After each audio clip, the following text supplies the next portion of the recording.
یزید نے فوراً لیٹر لکھ کر بھیجا کہ یہاں سے عبیداللہ بن زیاد سیدھے کوفہ جائے اور وہاں کے حالات کو اپنے ہاتھ میں کنٹرول کرے۔ عبیداللہ بن زیاد جیسی یزید کا خط آیا وہ کوفہ نکلا۔ کوفہ جب گیا تو بھیس بدل کر کے آیا، چہرے پر نقاب ڈال کر کے مدینے کی طرف، مکہ کی طرف سے جو راستہ آتا ہے اس راستے سے کوفہ میں آیا، کیونکہ کوفہ والے روز اس انتظار میں تھے کہ حیدر کرار کے شہزادے امام حسین تشریف لانے والے، رسول اللہ کے بیٹے کوفہ میں آنے والے، روز انتظار میں تھے کیونکہ امام مسلم نے خط لکھ کر کے بھیج دیا ہے، اب وہ آنے والے۔ تو ابن زیاد یہی دھوکہ دیتے ہوئے اسی راستے سے آیا کہ کوفہ والے یہ سمجھیں کہ حسین ابن علی آئے، اور کوفہ والے وہی سمجھے، خوب نعرے لگائے، مرحبا بک یا ابن رسول اللہ، اے رسول اللہ کے شہزادے، مرحبا مرحبا، آپ آ گئے ہمارے کوفہ میں۔ یہ ظالم کچھ بھی نہیں جواب دیتا تھا، پردہ ڈالے ہوئے جلوس میں چلتا رہا اونٹنی پر بیٹھ کر، اور جب دارالخلافہ پہنچا یا گورنر ہاؤس پہنچا تو وہاں پہنچتے ہی گورنر ہاؤس میں اندر گیا، دروازہ بند کیا، چھت پر کھڑے ہو کر پھر خطبہ دیا اور کہا ہے لوگوں، یہ علی بن ابی طالب کا بیٹا حسین نہیں، میں عبیداللہ بن زیاد یزید کی طرف سے نیا گورنر بن کر آیا ہوں، نعمان بن بشیر کو معزول کیا جاتا ہے، آج سے کوفہ کے سارے معاملات میرے ہاتھ میں ہوں گے۔ کوفہ والے جو استقبال کرنے کے لیے آئے تھے ان کو سخت ترین خطبہ دیا، کہا ہے لوگوں سنو، جو سختی کرے گا اس کے ساتھ ہم سختی کریں گے، اور جو یزید کی بیعت کو انکار کرے گا ہم اس کو قتل کریں گے، باغیوں میں اس کا شمار ہوگا، اور جو کسی باغی کی حمایت کرے گا ہم اس کے ساتھ بھی سختی کا معاملہ کریں گے۔ اس کا پہلے ہی دن یہ جو خطبہ سنا لوگوں نے بہت ہی بیزاری کا اظہار کیا، برہمی کا اظہار کیا، لوگ چلے گئے۔ اب امام مسلم بن عقیل کے حالات اب بدلنے کو آ گئے، کوفہ والے بس گیدڑ بھپکی سے ڈر گئے، عبیداللہ بن زیاد کے ایک خطبے سے ڈر گئے، اور اس کے بعد دوسرے دن عبیداللہ بن زیاد نے کیا کیا، کوفہ کے جتنے قبیلے تھے، خاندان تھے، ان خاندانوں کے جو بڑے لوگ تھے، خاندان کا جو بھی رئیس ہوتا، ان سب کو اپنے گورنر ہاؤس میں بلایا، اور بلا کر کے اتنا سخت ڈرایا اور کہا تم میں سے کوئی بھی اگر مسلم بن عقیل کو اپنے گھر میں پناہ دیا یا دیتا ہوا نظر آیا تو میں تمہاری پھانسی کا پھندا یہیں پر لٹکاؤں گا، اور اس کے بعد تمہارے لیے وہ عبرتناک سزا ہوگی، اس لیے کہ یزید امیر المومنین کی طرف سے مجھے یہ آرڈر ہے۔ ایسے سخت احکامات دیا، اور اس کے بعد کوفہ والوں کو ڈرایا یہ کہہ کر کے کہ یزید کی طرف سے 30,000 کی فوج آ رہی ہے جو کوفہ کی اینٹ سے اینٹ بجا دے گی۔ سارے سردار ڈر گئے، جتنے قبیلوں کے آقا تھے ان کے جو رئیس تھے وہ ڈر کے مارے چھپ گئے، اور حضرت امام مسلم بن عقیل کو آ کر یہ معاملات کی خبر دی۔ امام مسلم بن عقیل جس گھر میں تھے، عبیداللہ مختار بن عبید جس کے گھر میں تھے، وہاں سے آپ ہجرت کر گئے، وہاں سے نکل گئے کہ یہاں رہنا اچھا نہیں، تو وہاں سے نکل کر کے ایک بہت ہی عمر دراز صحابی تھے کوفہ میں، ہانی بن عروہ، ان کے گھر گئے، یہ محب اہل بیت تھے، خاندان نبوت عروہ ان کے گھر گئے، یہ محب اہل بیت تھے، خاندان نبوت کے چاہنے والے تھے۔ امام مسلم بن عقیل ان کے گھر جاتے ہیں، ہانی بن عروہ نے ان کا استقبال کیا اور اپنے گھر کے ایک کمرے کے اندر ان کو چھپا دیا، رازداری کے ساتھ امام مسلم بن عقیل اور ان کے شہزادوں کو اپنے گھر میں رکھا، اور جتنے اہل بیت سے لوگ محبت کرتے تھے صرف ان کو معلوم تھا کہ امام مسلم بن عقیل ہانی بن عروہ کے گھر میں ہے، اور اس کے باوجود امام مسلم بن عقیل ہانی بن عروہ کے گھر میں رہ کر بھی کوفہ والوں کو بلاتے رہے، جو اب تک 60,000 کی تعداد میں پہنچے تھے بیعت کرنے والے، اب ان لوگوں میں اب چھانٹنا شروع کیا کہ ابھی بچے کتنے ہیں۔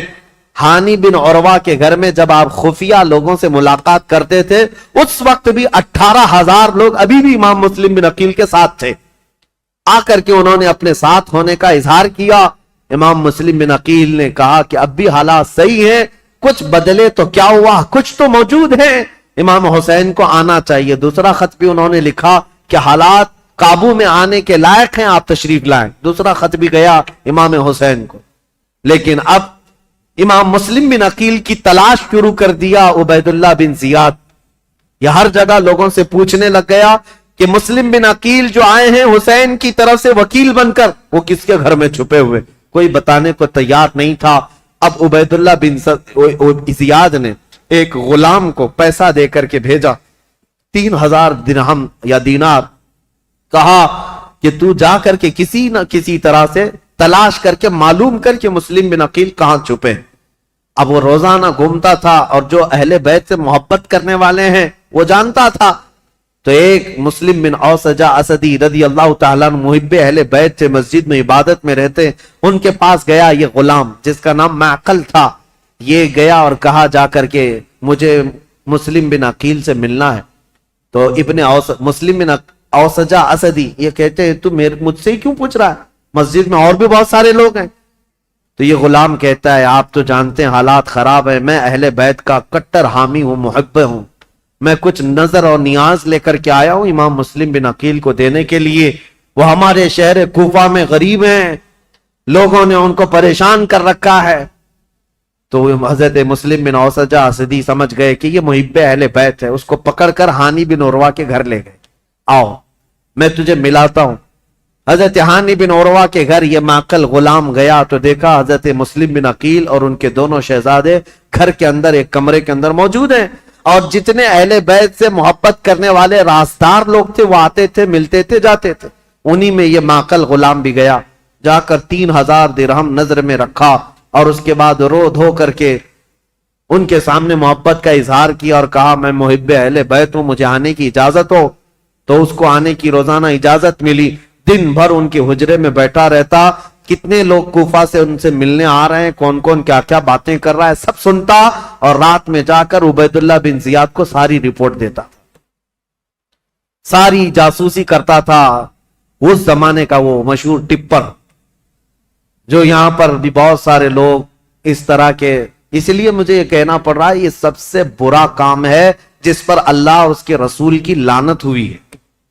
میرے آقا صلی اللہ تعالی علیہ وسلم نے ان کے لیے جہنم کی بشارت دی ہے جو مسلمانوں کی جاسوسی کرتے ہیں یا مسلمانوں کی خبریں کفار و مشرکین کو پہنچاتے ہیں، ان کو منافقین میں شمار کیا گیا ہے، منافقین میں شمار کیا گیا ہے۔ حضور اکرم صلی اللہ تعالی علیہ وسلم اس قدر ناراض تھے، اس قدر ناراض، صرف ایک صحابی کی بارے میں بیچ میں بات آئی، عرض کرتا ہوں توبہ کریں میرے عزیزوں، میں ممبئی کے ایک علاقہ جہاں گھنی آبادی ہے مسلمانوں کی، نام نہیں ذکر کر رہا ہوں کیونکہ ریکارڈ ہوتا ہے اور ہر جگہ چیزیں پہنچتی ہیں، ایک گھنی آبادی کا علاقہ ہے، وہاں جانے کے بعد ایک حاجی صاحب ہے، ان سے ملاقات ہوئی تو لوگوں کے کاروبار پوچھ رہے تھے، تو اس میں انہوں نے کہا کہ یہاں کے اکثر مسلمانوں کا جو کاروبار ہے وہ ٹپ دینا ہے، پولیس کو ٹپ دینا ہے، اسی پر ان کی روزی روٹی چلتی ہے، اور کچھ جو ہے جھوٹے فرضی کاغذات پر فلیٹوں کی خرید و فروخت کرتے ہیں، ٹوپی ڈالتے ہیں، یہی کاروبار ہے،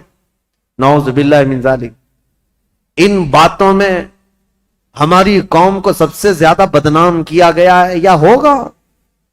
500 روپے 1000 روپے کے لیے کیا کوئی اپنی قوم بیچ دے گا؟ کوئی اپنی قوم بیچ دے گا؟ میرے عزیزوں تم ہرگز یہ مت سمجھنا کہ تمہاری خبریں دینے سے تم ان کے سامنے عزیز بن جاؤ گے، وہ ایسے کتے ہیں کہ ایک شکار کے بعد دوسرا شکار تم ہی ہوگے، تمہارا ہی نمبر ہو۔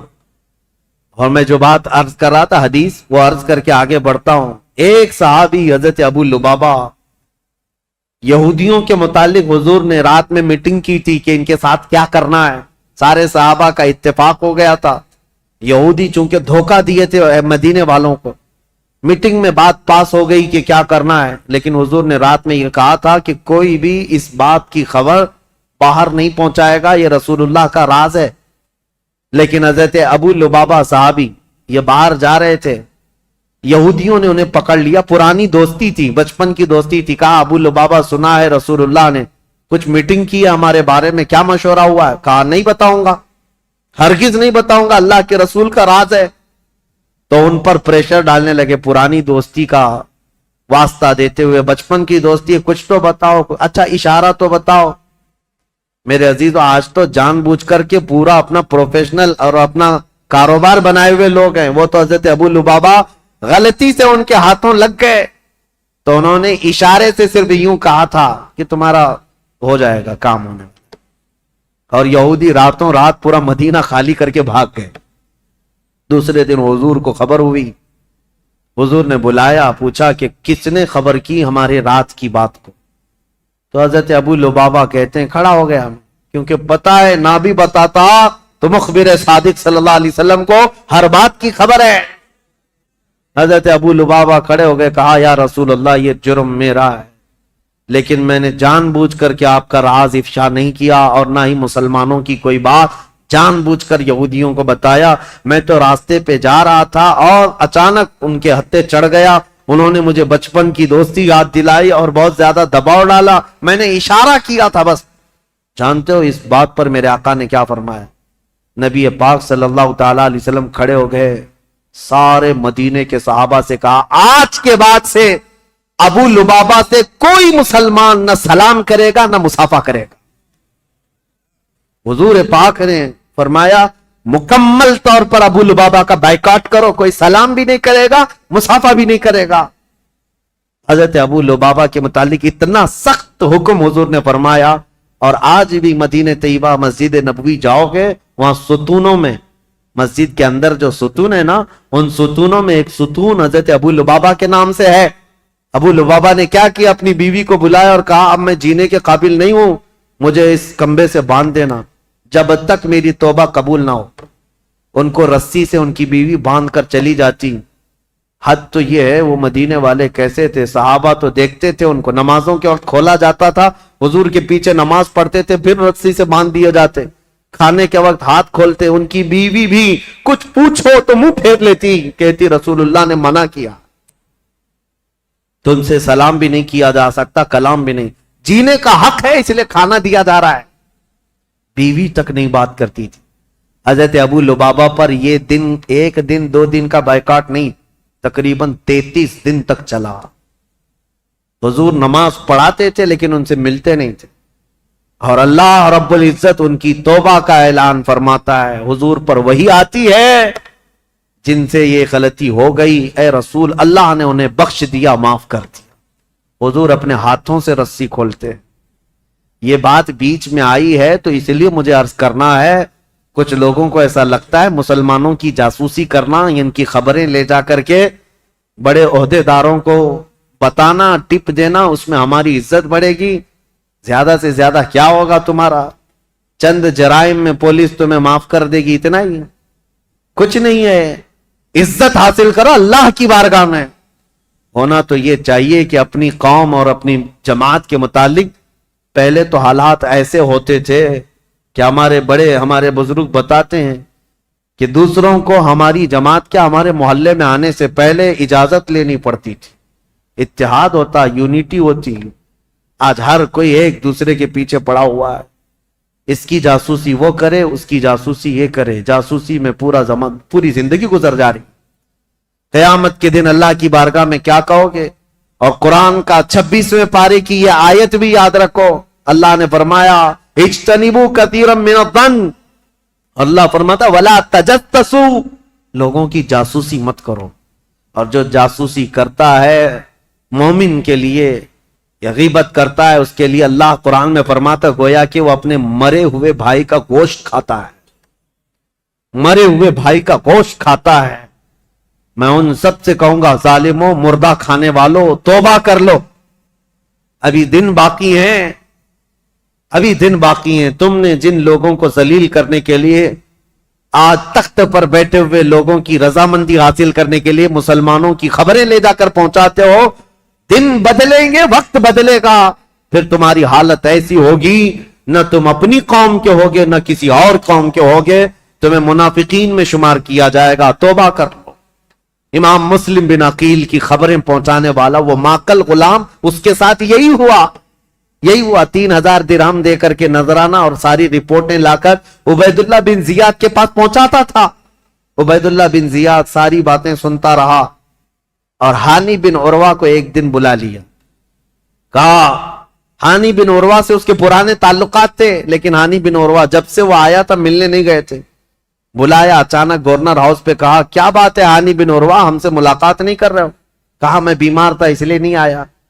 کہا بیمار نہیں, تم تو فتنوں میں مبتلا ہو.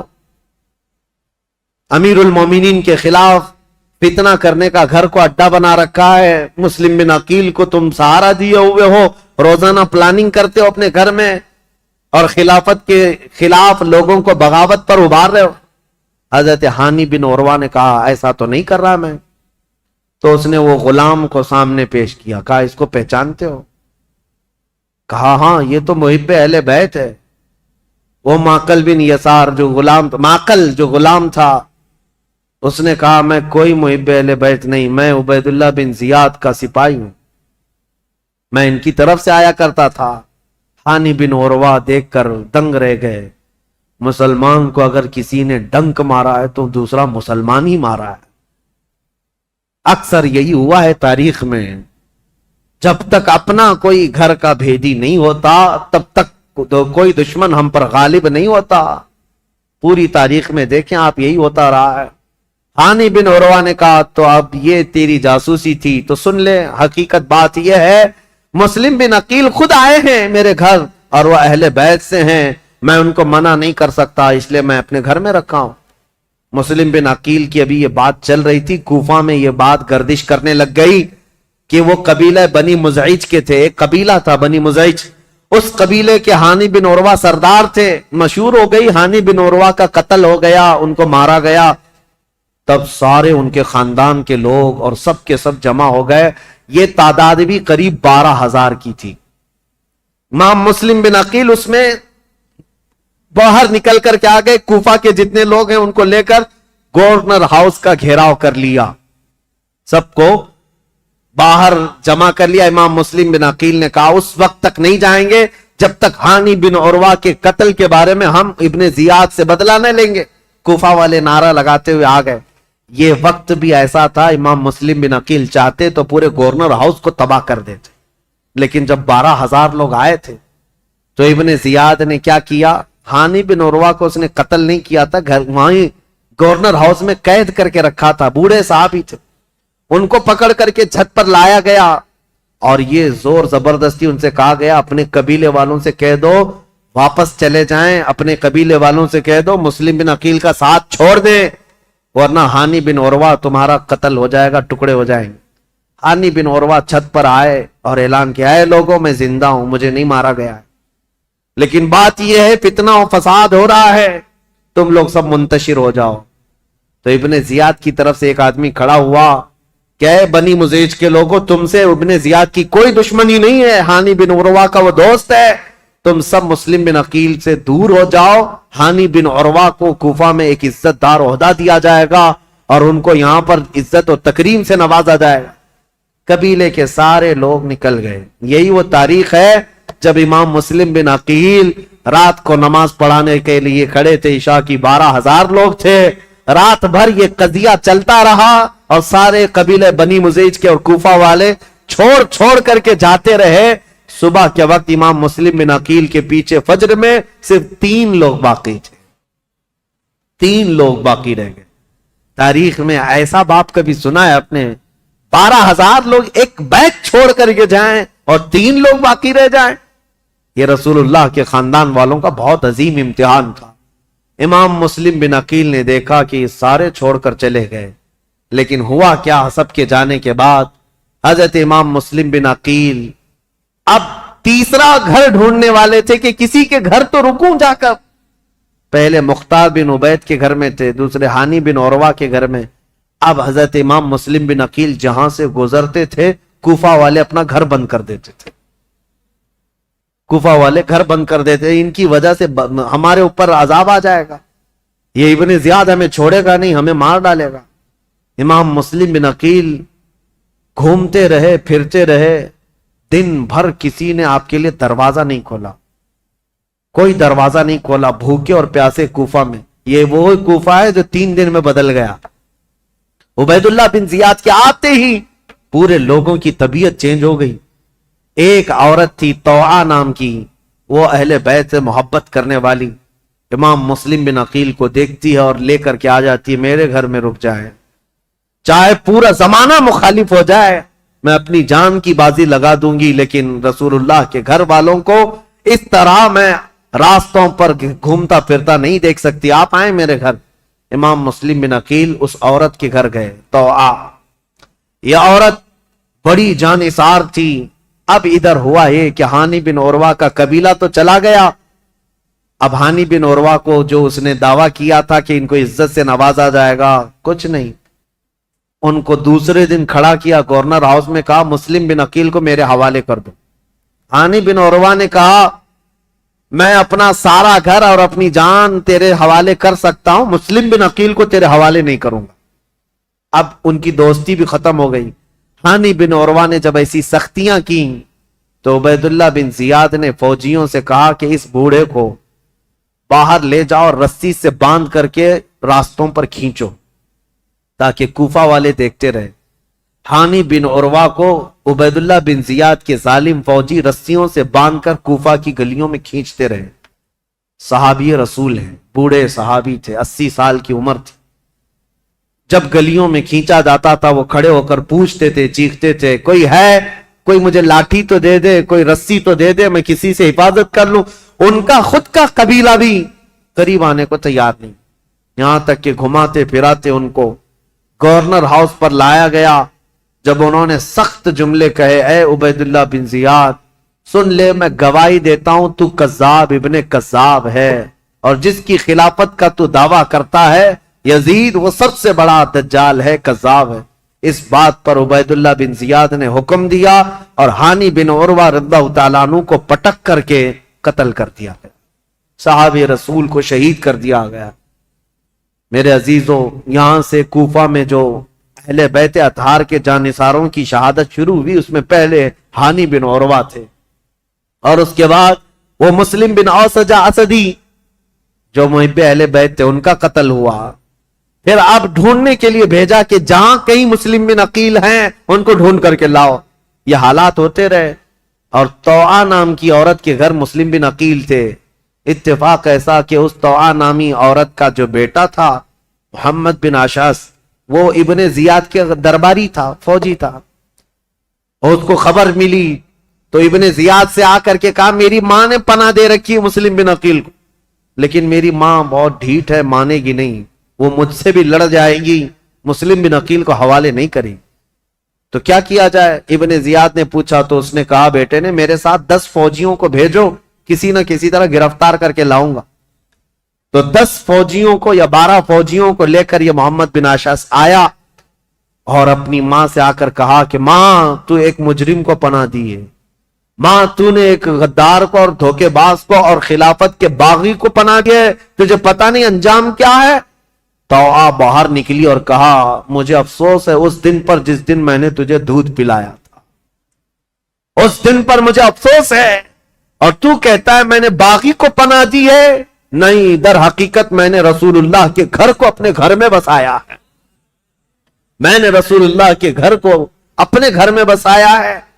مسلم بن عقیل تیرے حوالے نہیں ہوں گے. اپنے بیٹے سے وہ لڑ گئی. اب یہ 12 لوگ امام مسلم بن عقیل کو پکڑنے آئے تو پہلی مرتبہ امام مسلم بن عقیل کو تلوار نکالنی پڑی. کوفہ میں پہلی مرتبہ جب تلوار نکالی تو یہی 10-12 سے آپ کا مقابلہ ہوا. اور یہ 10-12 کیا، یہ حیدر کرار رضی اللہ تعالیٰ عنہ کے گھر کا شیر ہے. مسلم بن عقیل کی تلوار چمکتی تھی اور سامنے وہ بھاگے پھرتے تھے کتوں کی طرح، کوئی پکڑنے کو آتا نہیں تھا. یہاں تک کہ ایک شخص قریب آیا اور امام مسلم بن عقیل پر حملہ کرنے لگا. آپ کا اس کی تلوار منہ پر گری جس سے آپ کا ہونٹ کٹ گیا. امام مسلم بن عقیل کا ہونٹ کٹ گیا. امام مسلم بن عقیل، سخت شدت کی دھوپ ہے اس دن، توعا نامی خاتون سے کہتے ہیں اے محب اہل بیت، جانثاران اہل بیت کی خاتون، مجھے تھوڑا پانی دے دے، میں پانی پیوں گا اور ان کا کام تمام کروں. خاتون پانی لائی، ایک کھٹورے میں پانی لائی. امام مسلم بن عقیل پانی کے لیے جیسی کھٹوری آگے کرتے ہیں، خون پورا اس پانی میں گرتا. آپ نے پانی پھینک دیا کہ خون کا قطرہ پانی میں مل جائے تو حرام ہے، پانی نہیں پیا جا سکتا، خون پینا حرام ہے. دوسری کھٹوری لائی گئی. آپ جب لبہوں کے قریب لگاتے اس میں بھی خون ٹپکتا تھا.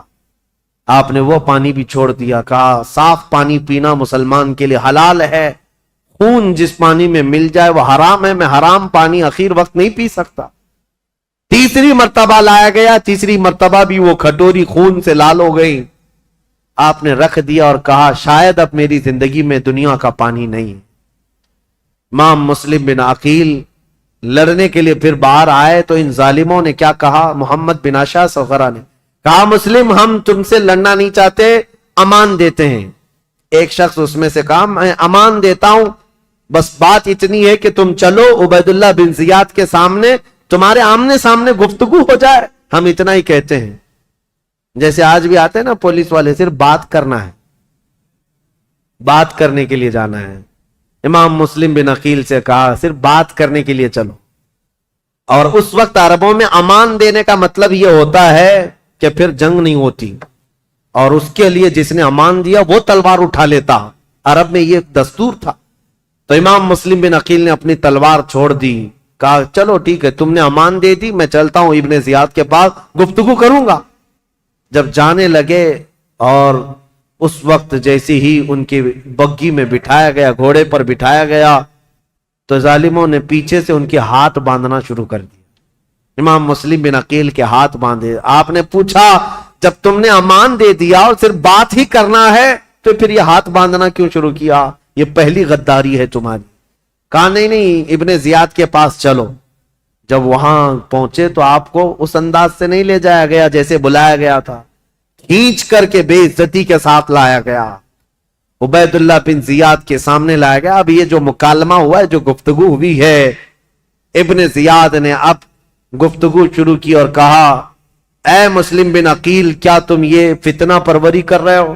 یہاں کے لوگ امن و امان میں تھے، یہاں کے لوگ حسب عادت بہت اچھے مزاج کے تھے، اور تم نے آ کر فتنہ ڈال دیا اور حقیقی خلیفہ کے خلاف بغاوت کیا۔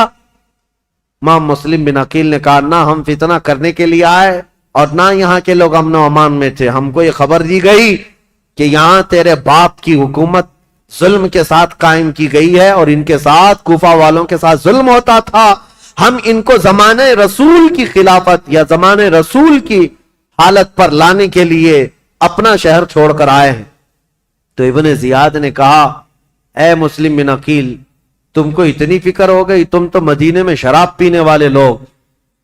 مسلم بن عقیل نے مسکرا کر کہا پورا زمانہ گواہ ہے، رسول اللہ کا گھرانہ شراب تو دور کی بات، میری کھٹوری میں خون کا قطرہ گرا تھا میں نے وہ پھینک دیا ہے، شراب کی بات کرتا ہے؟ شراب تو تجھ جیسا آدمی پیتا اور تیرا امیر پیتا ہے یزید، جو مسلمانوں کی خون پر اپنی کرسی بچھایا ہوا ہے۔ یہ باتیں سخت ہو گئی امام مسلم بن عقیل کی اور ابن زیاد کی۔ ابن زیاد نے کہا کہ مسلم ابھی تمہارے پاس وقت ہے کہ تم یزید کی امارت اور اس کی خلافت کو تسلیم کر لو تو ہمارے درمیان بات بن جائے گی۔ ابن زیاد نے جیسے ہی کہا، مسلم بن عقیل نے کہا تو ہم سے اس بات کا وعدہ لینا چاہ رہا ہے جو قیامت تک ہونے والا نہیں ہے، جو قیامت تک ہونے والا نہیں ہے، اور ہماری زندگیاں کیا ہماری نسلیں ختم ہو جائیں گی، لیکن جس بات پر تو عہد لینا چاہتا ہے وہ ممکن نہیں ہے۔ ابن زیاد نے تلوار نکالی اور کہا اگر وہ ممکن نہیں ہے تو پھر میری تلوار سے تمہارا مقابلہ ممکن ہے۔ مسلم بن عقیل نے کہا میں نہیں کہتا تھا کہ تجھ جیسا خون پینے والا ہی شرابی ہے اور تیرے لیے ہی یہ سزاوار ہے کہ تو ہی مسلمان کے خون سے اپنے آپ کو آلودہ کر سکتا ہے۔ یہ گفتگو ہوتی رہی کوفہ کے گورنر ہاؤس میں۔